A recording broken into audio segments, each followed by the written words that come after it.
Hello friends, welcome back to another episode of Wake&Tech.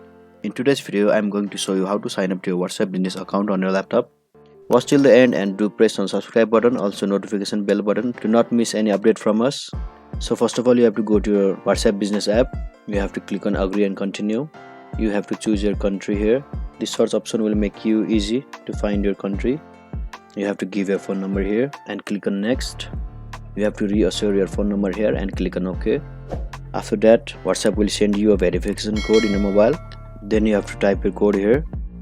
WhatsApp business is asking to access your contacts. You have to click on allow.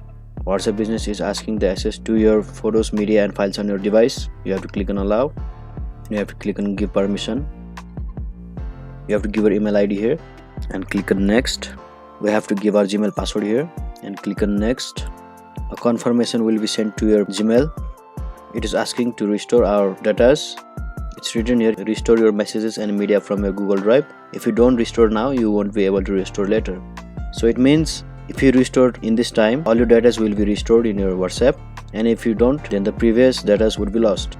I'll just click on restore. Restoring is completed here and we have to click on next. We have to choose a name here. We have to give our business name here and add a category and then click on next. We can create a WhatsApp business bio here. You can add what you like in this section. Offer better browsing, share your offerings, get started fast. I'll just click on not now. And yes, our WhatsApp business account is created here and all the medias are restored. This will be it for the sign up. And if you guys like our video, then you can just click on like and subscribe button. Thank you.